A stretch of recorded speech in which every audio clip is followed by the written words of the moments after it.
Glamour ప్రపంచంలో తనకంటూ ఒక ప్రత్యేకమైన గుర్తింపును అందుకున్న తెలుగమ్మాయి శోభితా ధూళిపాళ్ల అక్కినేని వారి కొత్త కోడలుగా అడుగుపెట్టబోతున్న విషయం తెలిసిందే. పెద్దగా హడావిడి లేకుండా ఇద్దరికీ ఎంగేజ్మెంట్ అయింది. శోభితాతో నాగచైతన్య చాలా కాలంగా ప్రేమలో ఉన్నారు. రిలేషన్ లో ఉన్న తర్వాత ఆమె చాలా సినిమాలు, వెబ్ సిరీస్లలో నటించింది. ఈ విషయంలో నాగచైతన్యకి ఎలాంటి అభ్యంతరాలు లేవు. అతను శోభితాని ఇష్టపడి పెళ్లి చేసుకోవడానికి రెడీ అవుతున్నాడు. అయితే వీరు పెళ్లి చేసుకుంటే సమాజంలో కొంతమందికి వచ్చిన నష్టమేంటో తెలియదు కానీ ఎంగేజ్మెంట్ అయిన ఫోటోలు బయటికి వచ్చినప్పటి నుంచి శోభితా ధూళిపాళ్లని అదే పనిగా ట్రోల్ చేస్తున్నారని కొందరు గట్టిగానే కౌంటర్స్ ఇస్తున్నారు.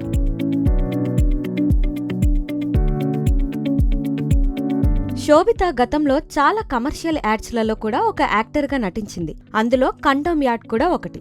అయితే ఇప్పుడు ఆ యాడ్ ని వైరల్ చేస్తూ కొంతమంది నెటిజన్లు సోషల్ మీడియాలో కామెంట్స్ చేస్తున్నారు. యాంటీ ఫ్యాన్స్, మీమర్స్ ఈ రకంగా శోభిత చేసిన సినిమాలలోని ఇంటిమేట్ వీడియో సీన్స్ ను కట్ చేసి వైరల్ చేస్తున్నారు. అలాగే కండోమ్ యాడ్ మీద కూడా విపరీతంగా విమర్శలు చేస్తున్నారు. సమంతతో శోభితాని కంపారిజన్ చేసి చూస్తున్నారు. సినిమా ఇండస్ట్రీలోకి నటిగా అడుగుపెట్టిన తరువాత ఎలాంటి పాత్ర అయినా చేయడానికి సిద్ధంగా ఉంటారు. అది వారి వ్యక్తిగత నిర్ణయం. స్క్రీన్ పై కనిపించేదంతా నటనలో భాగం మాత్రమే. దానిని రియల్ లైఫ్ కి ఆపాదించి చూపించడం కరెక్ట్ కాదనే మాట వినిపిస్తోంది. శోభిత కూడా నటిగా ఆమె కెరియర్ లో భాగంగా బోల్డ్ క్యారెక్టర్స్ చేసింది. దాంతో శోభితపై నెగిటివ్ కామెంట్స్ చేయడం కరెక్ట్ కాదని మరో వర్గం చెబుతున్నారు. అయితే శోభిత ఎడ్యుకేషన్ లో నంబర్ 1 స్టూడెంట్. అలాగే తాను మోడలింగ్ ని కెరీర్ గా ఎంచుకొని అందులో టాప్ లోకి వెళ్లిపోయింది. అందాల పోటీల్లో ఫైనల్ వరకు వెళ్ళింది. తెలుగు అమ్మాయిగా ఉండి ఈ రోజు మంకీ మెన్ సినిమాతో హాలీవుడ్ లోకి అడుగుపెట్టింది. ఇప్పటి వరకు తెలుగు బ్యాక్గ్రౌండ్ ఉన్న హీరోయిన్ గా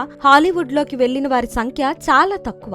శోభిత చాలా విషయాల్లో తనని తాను బెస్ట్ గా ప్రూవ్ చేసుకుంటుంది. ఈ రోజు తాను ప్రేమించిన వ్యక్తిని పెద్దల్ని ఒప్పించి పెళ్లి చేసుకోబోతుంది. ఆమె చేసిన సినిమాలు, యాడ్స్ చూపిస్తూ వ్యక్తిత్వాన్ని కించపరిచే ప్రయత్నం కరెక్ట్ కాదని సినీ విశ్లేషకులు అంటున్నారు.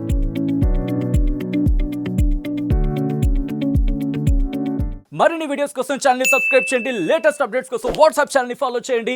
అండ్ లింక్ డిస్క్రిప్షన్ లో ఉంది.